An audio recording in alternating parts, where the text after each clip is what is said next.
Hello students, तो चलिए ध्यान दीजिएगा आप सभी। लास्ट क्लास में हम लोग लाभ हानि नियोजन खाता बना रहे थे। तो देखो लाभ हानि नियोजन खाता कैसे बनाते हैं। लाभ हानि खाते का प्रारूप होता है, लाभ का शेष क्या होता है, विकलन की समाकलन। समाकलन तो समाकलन में लिखोगे शेष लाया गया लाभ, हानि है तो विकलन में लिखोगे शेष लाया गया हानि के रूप में। ठीक है, पूंजी पर ब्याज दोगे विकलन में, आहरण पर ब्याज लोगे समाकलन में। कि साझेदार को कोई भी सैलरी दोगे, वेतन दोगे, कमीशन दोगे, बोनस दोगे तो विकलन में, साझेदार को ऋण पर ब्याज दोगे तो विकलन में। ओके, डन है। आहरण की एंट्री कभी भी इसमें नहीं की जाती है, लेकिन माल का आहरण तो उसकी एंट्री समाकलन पक्ष में करोगे। दिमाग में बैठा।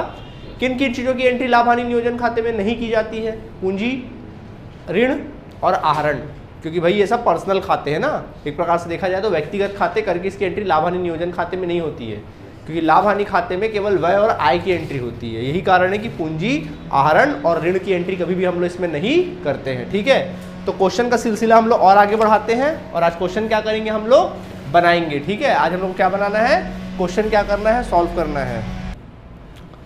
तो चलिए क्वेश्चन का सिलसिला अपन आगे बढ़ाएंगे और क्वेश्चन बनाएंगे आप अपन लोग। ठीक है, चलो बनाते हैं। क्वेश्चन नंबर देखिए आपकी बुक का, क्वेश्चन नंबर 6 अभी पुराने बुक में कि नए बुक में। मेरा काम है देखो इंपॉर्टेंट क्वेश्चन कराना। मैं ऐसे ऐसे क्वेश्चन कराऊंगा जिससे आपका बुक का एक भी क्वेश्चन आपसे छूटेगा नहीं, आपको सारे क्वेश्चंस बनेंगे। ठीक है, हो सकता है मैं कहीं आगे पीछे करके बताऊं, वो सिर्फ कॉन्सेप्ट के अकॉर्डिंग बनाने की वजह से। ठीक है, देखिए क्या लिखा है, एमपी क्वेश्चन है। मनीष एवं गिरीश एक फर्म में साझेदार है। क्या बोल रहा है कि मनीष और गिरीश। देखो एक मेरा बड़ा खराब आदत है कि मैं नाम को पूरा पूरा नहीं लिखता हूँ, शॉर्ट में लिखता हूँ, बट एग्जाम में आप पूरा पूरा लिखेंगे। मैं भले शॉर्ट में लिख रहा हूँ, ठीक है, ध्यान देंगे। तो मनीष और गिरीश एक व्यापार में क्या है, साझेदार है। लाभ विभाजन बराबर है, इनका लाभ विभाजन क्या है, बराबर है। बराबर बोले तो 1:1 है। मनीष को प्रति माह 400 रुपये वेतन दिया जाता है। मनीष को क्या दिया जाता है, वेतन दिया जाता है। वो भी कितना रुपये दिया जाता है, 400 रुपये प्रति माह वेतन दिया जाता है, प्रति माह। ठीक है, प्रति माह वेतन दिया जाता है। देन फिर कहता है आगे, गिरीश जो कि बिक्री विभाग का प्रबंध करता है, उसे मनीष के वेतन देने के बाद कमीशन के रूप में शुद्ध लाभ से 10% कमीशन के रूप में प्राप्त होंगे। क्या बोल रहा है, देखो भाई गिरीश बोल रहा है कि जो कि विक्रय विभाग का क्या है, प्रबंध करता है, उसको शुद्ध लाभ का 10%, लेकिन कैसा शुद्ध लाभ का, मनीष का वेतन देने के पश्चात, मनीष के वेतन के पश्चात, मतलब मनीष का वेतन देने के पश्चात जो शुद्ध लाभ आएगा, शुद्ध लाभ जो आएगा, उस शुद्ध लाभ का 10% उसको क्या दिया जाएगा, कमीशन के रूप में क्या किया जाएगा, दिया जाएगा। ठीक है, चलिए जब इसका वक्त आएगा तब बात करेंगे, ये कह रहा है। फिर आगे कहता है इसमें हम लोगों को, साझेदारों को स्थिर पूंजी पर 7% की दर से ब्याज दे होगा। यानी साझेदार को क्या बोल रहा है, साझेदारों को पूंजी पर ब्याज दे होगा, पूंजी पर ब्याज दे होगा। कितना प्रतिशत, 7% की दर से। और फिर कहता है, और आहरण पर ब्याज, साझेदारों को वर्ष भर के आहरणों पर 5% की दर से ब्याज प्राप्त होगा। और बोल रहे हैं कि आहरणों पर कितने प्रतिशत की दर से ब्याज प्राप्त होगा। वर्ड देखो बॉस, क्या यहाँ वार्षिक या प्रतिवर्ष लिखा है, कहाँ लिखा है, वार्षिक कहाँ लिखा भाई, क्या लिखा है, देखो साझेदारों के वर्ष भर के आहरणों पर 5% की दर से ब्याज दिया जाएगा। क्या यहाँ 5% प्रतिवर्ष या वार्षिक लिखा है, नहीं लिखा प्रतिवर्ष या वार्षिक, तो बेटा फिर वर्ष भर। अगर यहाँ लिख देते तो क्या करते, आहरण का कितना निकालते, 6 महीने का। कैटेगरी पढ़ाए थे कि नहीं पढ़ाए थे, है ना, ध्यान रखना, चलो बताएंगे बाद में। मनीष और गिरीश की स्थिर पूंजी क्रमशः 1,80,000 रुपये है। मतलब इनकी जो स्थिर पूंजी है ना, स्थिर पूंजी जो हर साल सेम रहती है, वो कितना दिया हुआ है, 1,00,000 रुपये मनीष का है, जबकि गिरीश का कितना है, 80,000 रुपये। फिर कहता है इसमें आप लोगों को, नेक्स्ट लिखा हुआ है, द एनुअल ड्राइंग्स ऑफ 16 आगे लिखा है, उनकी आहरण की रकम 16,000 और 14,000 रुपये है। उनके आहरण का जो रकम है ना, वो कितना रुपया है, 16,000 और फिर कितना है, 14,000 रुपये उनके आहरण का रकम है। ठीक है, फिर कहता है इसमें आप लोगों को, 31 मार्च सन 2002 को वर्ष की समाप्ति पर लाभ की रकम 40,000 रुपये है। यानी वर्ष में लाभ कितने रुपए का है, 40,000 रुपये का है। आपको इस क्वेश्चन में कहता है कि साझेदारों को लाभ हानि विनियोग खाता बनाइए। क्या बनाइए, लाभ हानि विनियोग खाता। अब आप बोलोगे सर विनियोग खाता तो आपने पढ़ाया नहीं, आपने तो हमको लाभ हानि नियोजन खाता पढ़ाया है। तो बेटा विनियोग खाता बोलो या लाभ हानि नियोजन खाता बोलो या वितरण बोलो, सबका मतलब क्या होता है, एक ही होता है। ठीक है, डन, ओके। चलिए अब हम लोग बनाना स्टार्ट करें कि नहीं करें। क्वेश्चन पढ़ लिए, क्वेश्चन को ज़्यादा सोचना नहीं, सीधा क्या बना लेना, प्रारूप। क्या बनाओगे, प्रारूप। तो लाभ हानि नियोजन खाते का प्रारूप बनाइए और बात दिखाइए कि अपन बना के देखिए बच्चों। ऊपर हेडिंग लिखना, लाभ हानि नियोजन खाता, ठीक है। 31 मार्च या दिसंबर जो भी होगा उसका डेट लिख लेना, परंतु मेरे ख्याल से यहाँ नहीं दिया है क्या कुछ भी। 31 मार्च दिया है क्या डेट? हाँ क्या दिया? अच्छा दिया है, 2002 दिया है, 31 मार्च 2002। तो फिर लिखो भाई, जब लिखा तो लिखो 31 मार्च 2002 को समाप्त होने वाले वर्ष हेतु, ओके ये लिखेंगे, ठीक है। जैसे देखो एग्जाम जब दोगे ना तुम लोग, तो लाभ हानि नियोजन खाता नहीं, इसको ब्लैक पेन में लिखना, और ये अंदर नीचे जो है लिखा उसको ब्लू पेन में लिखोगे, ठीक है। और इस तरह से कॉलम बना लेना पेंसिल से, ये कॉलम बन जाएगा तुम लोग का पेंसिल से, ठीक है। और यहाँ पर जो आप लोग लिखते हो ना हमेशा विवरण और राशि, विवरण और राशि, ये दोनों विवरण राशि ना ब्लैक पेन से लिखना आप लोग हमेशा, समाकलन और ये विकलन, इसको भी आप लोग किससे लिखेंगे? ब्लैक पेन से, अलग से अच्छा हाईलाइट होता है। तो मतलब ये हो गया ब्लैक पेन से, ये हो गया ब्लैक पेन से, ब्लैक पेन से, बाकी ब्लैक पेन से, ऑलराइट ये हो गया। अब हम लोग अपना बनाना स्टार्ट करते हैं, ठीक है। चलो देखो जैसे सिखाया गया था आप लोग को, सबसे पहले क्या आपके दिमाग में विचार आएगा? लाभ की एंट्री आएगी, तो लाभ का शेष क्या होता है? समाकलन, तो समाकलन में लिखना शेष लाया गया, क्या लिखोगे यहाँ पे? लाभ, क्या लिखोगे? लाभ। बोलो बच्चों लाभ कितना है? 40,000 लिख दो। अब स्टेप बाय स्टेप चले, सबका ध्यान बोर्ड की तरफ। क्या बोला देखो, बराबर के साझेदार थे होने दो। मनीष को वेतन दिया जाता है 400 रुपये, बोलो किस साइड?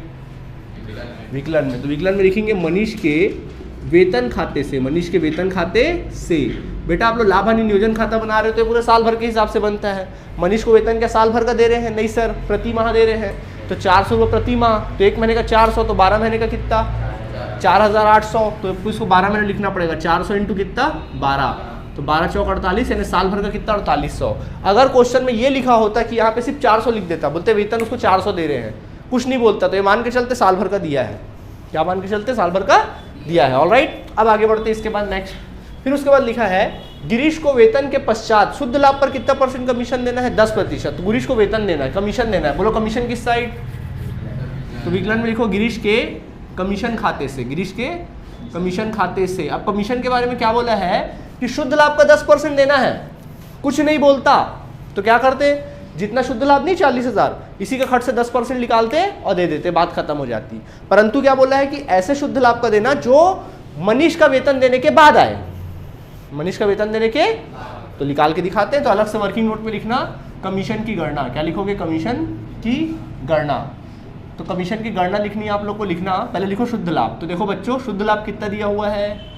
40,000। तो आपको बोला है 10% दो शुद्ध लाभ का, लेकिन 40,000 के शुद्ध लाभ का नहीं, गिरीश का मनीष का वेतन देने के बाद जो है उसका, समझ में आया? तो मनीष का पहले वेतन दो। तो मनीष का वेतन अगर आप दोगे, मनीष का 4800 दोगे, तो बोलो बचेगा कितना? 35,200।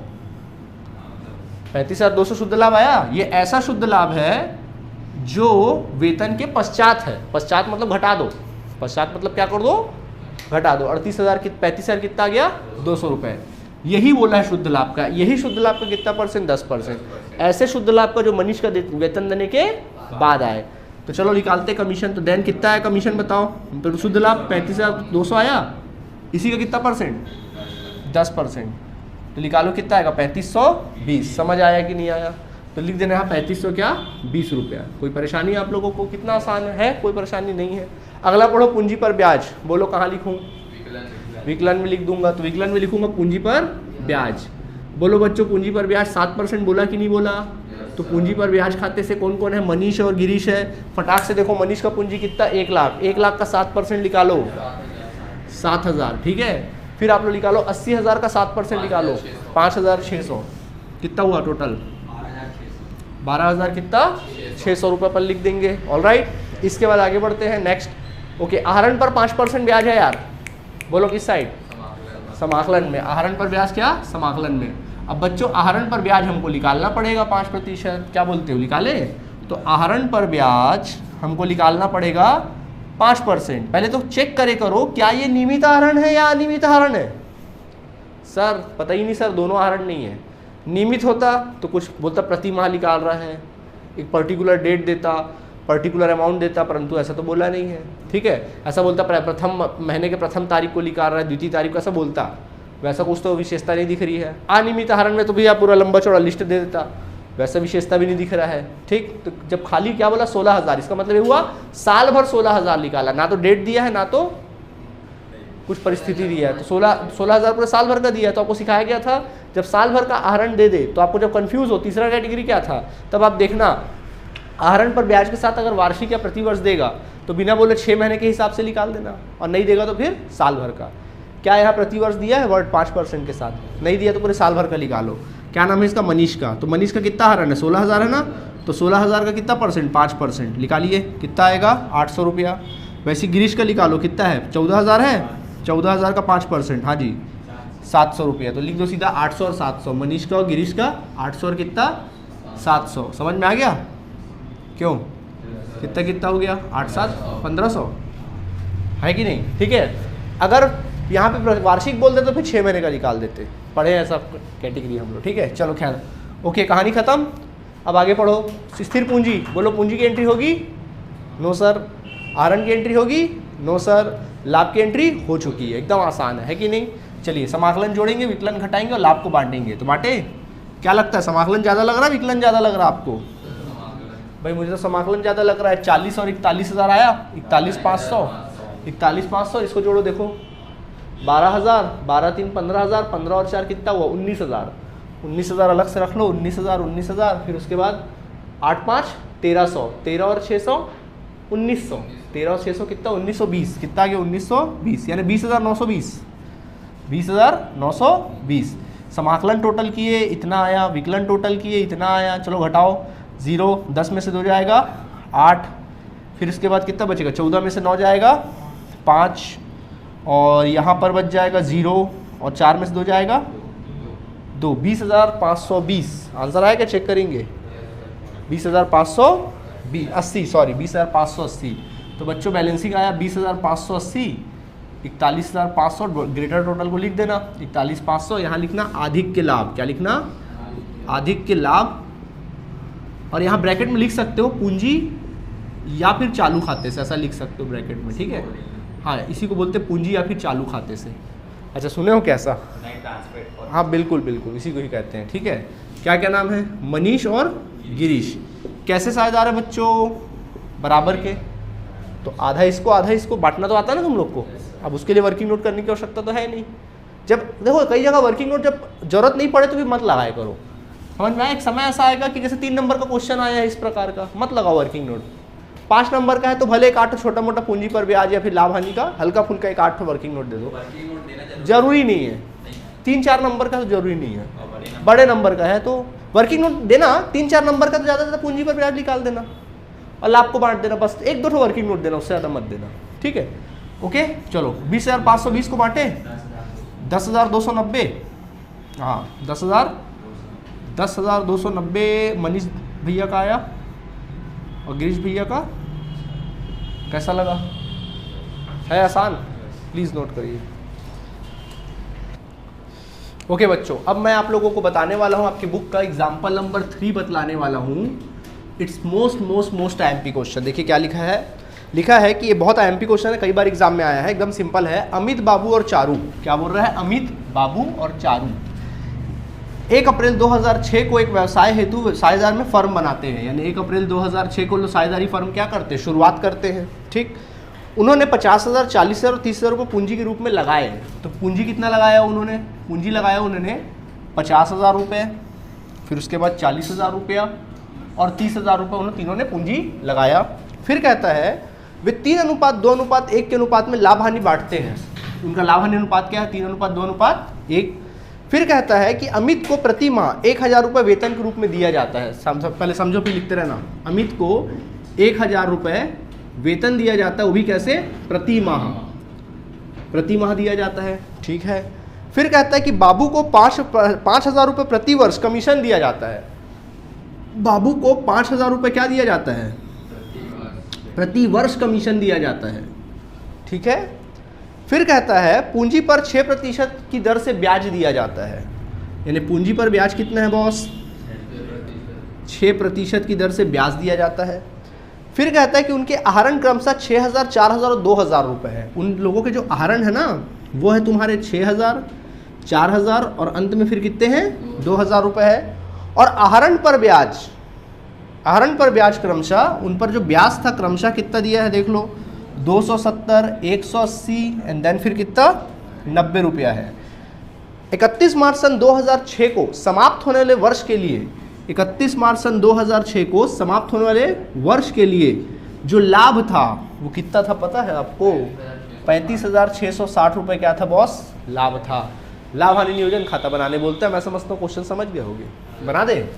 चलो मैं नहीं बनाऊंगा, अब आप ही लोग बनाओगे, ठीक है? बोलो, बोलते जाओ, चलो साथ साथ बोलते जाओ, बोलो सब एक साथ, बिल्कुल बाहर तक आवाज जाना चाहिए, बोलो जल्दी बोलो। 31/6 को, एक दो बच्चे बोल रहे भाई क्या तमाशा है। समाप्त वर्ष हेतु, शॉर्ट में भी लिख सकते हो, ठीक है? कॉलम क्रिएट करो, ठीक है? ये कॉलम बना लो इस तरह से, ठीक। अब देखो आप बोलो था ना सर कि वर्किंग नोट कहाँ पे जरूरत पड़ेगा, चलो देखो मैं बता रहा हूँ। जैसे मान लो क्वेश्चन आया 4 नंबर में, तो इसको लिख लिए, विवरण वगैरह लिख लेना, ठीक है? चलो बोलो शुरुआत कहाँ से करेंगे? लाभ से। कहाँ? समाकलन में शेष लाया गया, लिख देना लाभ, शेष लाया गया लाभ। बोलो लाभ कितना है? 35,600 लिख डालना। 660 है क्या? 35,660, ओके, 35,660 लाभ है, 35,660, ओके, ठीक है। स्टार्ट करें। देखो पूंजी उन्होंने इतना लगाया, क्या पूंजी की एंट्री होगी? यस और नो? No sir. वेतन बोलो किस साइड? विकलन में। तो लिखो वेतन खाते से, क्या नाम, एक ही बंदा है ना, एक के वेतन खाते से कितना वेतन बोला? तो क्या करना चाहिए? 1000 गुणित 12, क्योंकि हमको साल भर से मतलब है ना, ओके। फिर क्या दिया जाता है? कमीशन। कितना बोला? बी को कमीशन, तो बी के कमीशन खाते से, क्या कमीशन प्रति महीने बोला? कुछ नहीं बोला, प्रति वर्ष बोला। तो सीधा क्या करोगे? 5000 डायरेक्ट लिख दोगे, डायरेक्ट लिख दोगे 5000, समझ गए? पूंजी पर ब्याज 6%, बोलो बोलो कहाँ? विकलन में। तो लिखो विकलन में पूंजी पर ब्याज, पूंजी पर ब्याज 6%। तो 6% निकालो, चलो जल्दी से। पूंजी कितना है? 50, 40 और 30, तो 50,000 का 6% निकालो। ABC, देखो 50,000 का 6%, देखो 1% आता ना निकालने, 1% में 2 0 कम कर दो, 500, 5 छक्के 30, 3000, 6% ना 3000, फिर 6 चौक 2400, फिर उसके बाद 30,000 का 6 तिया 1800, क्या बोलते हो, है कि नहीं? 6 तिया 18 है ना। चलो जोड़ो, 3 2 5, 5 और 1 6, 7200। कैलकुलेशन को स्ट्रॉन्ग करो, समझ में आया? वो इकाई दहाई सैकड़ा टाइप मत जोड़े करो, डायरेक्ट जोड़े करो। आता जोड़ने? देखो 3 2 5, 5 और 1 6000, जोड़ लिए 6000, 6000 को ब्रेन में रख लो, और 8 4 1200, 1200, 6000 और 1200, 7200, खत्म बात। ऐसा जोड़ने का आदत डालो, ठीक है? तुरंत तुरंत, ठीक है? हो गया, कहानी खत्म। पूंजी पर ब्याज हो गया। आहरण की एंट्री होगी? No sir. ब्याज की एंट्री किस साइड? समाकलन लिखो, आहरण कितना रुपया? आहरण A, B और C। जब निकाल के दिया है तो ज़्यादा टेंशन नहीं लेने का और खुश हो जाना, बल्कि चेहरे मुस्कान ले आना, ठीक है? जोड़ लो, कितना हुआ देखो, 2 और 1 300, 300 को अलग से लिख लो। 8 7 15, 15 और 9 2400, 15 और 9 24, 240, 500, 600, सॉरी 540, बाहर कितना लिख लेगा? 540, समझ आया? 3 2 5, सॉरी 2 और 1 300, 7 8 15, 15 और 9 24, 240 हो गया, कहानी खत्म, ठीक है? हो गया। चलो समाकलन जोड़ो, विकलन घटाओ, अधिक के लाभ निकालो जल्दी से। मेरे को लगता है समाकलन ज़्यादा है, तो 35,000 में 6 देखो 540 जोड़ेंगे तो कितना आ जाएगा? 36,000 नहीं, 700 तो इधर ही हो गया। 35,700, 36,200, 36,200 देखो ना, 35,660 है ना, 540 जोड़ोगे तो 0 0, ये हो गया, ये हो गया 36,000 कितना? 200 है ना। 36,000 कितना आया? 200। समाकलन 36,200। विकलन जोड़ो, देखो 12 5 7 7, 12 5 कितना हुआ? 17, 17 और 7 कितना हो गया? 17 और 7 24,000, 17 और 7 24,200, 24,000। तो बच्चों 24,200 यहाँ लिख देना, 0 0 0, 6 4, 6 में 4 जाएगा, 2 और 1 12, 12,000 कितना आया? 12,000। किसको किसको क्या लिखेंगे? अधिक के लाभ, ऐसा लिखना। अधिक के लाभ चाहो तो ब्रैकेट में या शुरू में ही ऐसा लिख सकते हो। देखो यहाँ पे लिखना पूंजी साझेदारों के, ऐसा लिख सकते हो। देखो या फिर लिखो ऐसा, साझेदारों के पूंजी या फिर चालू खाते से, साझेदारों के पूंजी या चालू खाते से A, B और C कैसे अनुपात है? 3:2:1 है ना। अब गौर करो, मैंने वर्किंग नोट में कुछ लिखा ही नहीं, कहाँ लिखा मैंने, ना तो पूंजी पर ब्याज वर्ग नहीं निकाला। तो जब कोई वर्किंग नोट नहीं पढ़ रहा हो, 4 नंबर का क्वेश्चन है ना, तो एक फॉर्मेलिटी पूरी कर दे करो, लाभ का वितरण ऐसा शो कर दे करो, लाभ का विभाजन, ठीक है, साझेदारों के मध्य लाभ का विभाजन 3:2:1 में, तो इसको दिखा दे करो ए, बी और सी। तो कितना कितना लाभ है भाई, 12,000 है या 12,000 का 3 बटे कितना 6, 12,000 का कितना 2/6 और 12,000 का कितना 1/6। सही बात है कि नहीं है?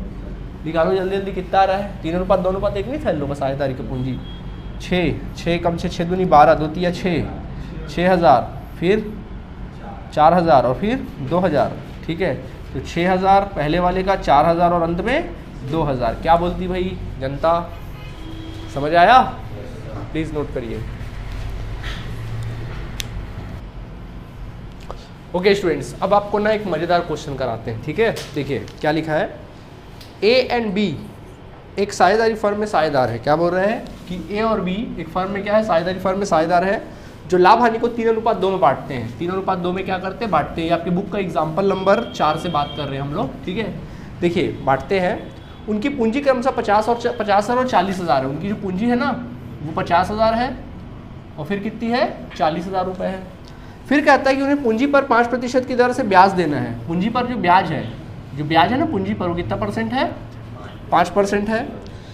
ए को 6,000 रुपये प्रति वर्ष की दर से वेतन देना है। ए को क्या दिया जाता है, वेतन दिया जाता है, और वो भी कितना दिया जाता है, 6,000 रुपये दिया जाता है प्रति वर्ष। जब कुछ ना बोलो तो प्रति वर्ष मानो। फिर कहता है कि बी को उस लाभ पर 5% की दर से कमीशन देना है, जो कि कमीशन को लगाने से पहले था। क्या कह रहा है देखो, बी को उस लाभ, शुद्ध लाभ पर 5% की दर से कमीशन देना है। बोल रहा है कि बी को क्या देना है, कमीशन देना है। ठीक है भाई, दे देंगे। तो कमीशन देना है, और कितना कमीशन देना है, शुद्ध लाभ पर 5% की दर से कमीशन देना है, जो कि कमीशन लगाने से पहले था। मतलब शुद्ध लाभ का 5% निकालना है। शुद्ध लाभ का कितना परसेंट, शुद्ध लाभ का 5%। परंतु कैसे शुद्ध लाभ का, ऐसा शुद्ध लाभ का जो कमीशन के पूर्व, कमीशन के पूर्व, पहले मतलब पूर्व था।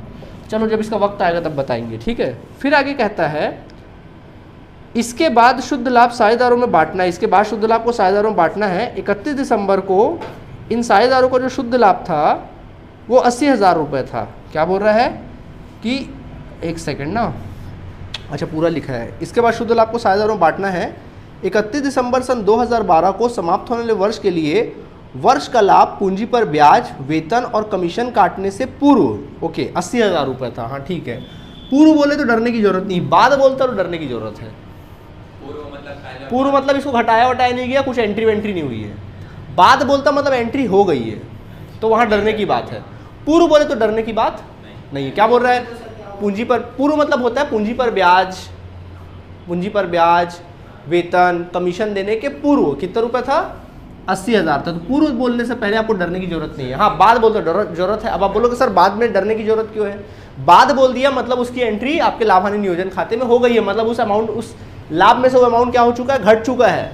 तो आपको फिर उस अमाउंट को जोड़ देना पड़ेगा जो बाद में आ रहा है। हाँ, जो बाद में उसको जोड़ना पड़ेगा। अगर ऐसा सिचुएशन आएगा तो आगे बताएंगे आपको, एक आध क्वेश्चन मिलेगा हम लोग को ऐसा वाला, तब देख लेंगे हम लोग। ठीक है, फिलहाल यहाँ तक समझ में आ गया आप लोगों को, ठीक है। चलिए, तो 80,000 रुपये था, लाभ हानि नियोजन खाता बनाना है। चलो बनाते हैं फटाफट। तो बेटा समाकलन साइड में लिख लेना, शेष लाया गया, ठीक, शेष लाया गया 80,000 रुपये, ठीक है। आगे देखें इसके बाद फिर लिखा पूंजी की जो एंट्री होगी नहीं, ब्याज की एंट्री करनी है। तो लिखो ब्याज की एंट्री, पूंजी पर ब्याज, विकलन में लिखो पूंजी पर ब्याज। कितना बोल रहा है, 5%। ए और बी को दे दो 5%। 50,000 का 5% 2,500, और इसका 2,000 है कि नहीं, 2,000 ना, 40,000 का 5% कितना आ गया, 4500 आ गया। सही बात है, ओके। इसके बाद देखो वेतन, बोलो किस साइड, तो विकलन में लिखो ए के वेतन खाते से, ए के वेतन खाते से कितना बोल रहा है, पूरे साल भर का लिख दो 6,000। फिर बोल रहा है बी को कमीशन दे दो, बोलो किस साइड, बी के कमीशन खाते से, बी के कमीशन खाते से। तो कितना बोल रहा है, कमीशन के बारे में क्या बोल रहा है, 5% देना, बट कैसा, ऐसा 5% जो कमीशन के पूर्व आए। शुद्ध लाभ का 5% कमीशन के पूर्व, मतलब कमीशन घटाने के पूर्व आए, मतलब कमीशन मत घटाओ, उसका 5%। इसका मतलब समझे, शुद्ध लाभ का जब इस प्रकार का कुछ लोचा दे दे, कुछ शर्त दे दे, तो फिर समझ जाना कि यहाँ पे कहानी में आपको ट्विस्ट आएगा। अगर क्वेश्चन में डायरेक्ट ये बोलता ना कि शुद्ध लाभ का 5% देना है, शुद्ध लाभ कितना है, सीधा खट से दे देते, ठीक। लेकिन बेटा एक शुद्ध लाभ वो भी तो है जो इस 80,000 में खर्चे घटाने के बाद आएगा, वो भी तो शुद्ध लाभ है भाई। 80,000 है, एक खर्चा को घटाओगे तब भी तो एक शुद्ध लाभ आएगा। तो आपके मन में एक प्रश्न उठना चाहिए कि कौन सा शुद्ध लाभ, 80,000 वाला शुद्ध लाभ या ये जो खर्चे घटाने के बाद आएगा वो वाला शुद्ध लाभ। समझ में आया? तो इसमें क्या बोल रहा है साफ साफ देखो, कमीशन के पूर्व। कमीशन के पूर्व का मतलब क्या हुआ, मतलब इस 80,000 में आप इसको घटा लो, इसको घटा लो, बट कमीशन को मत घटाओ।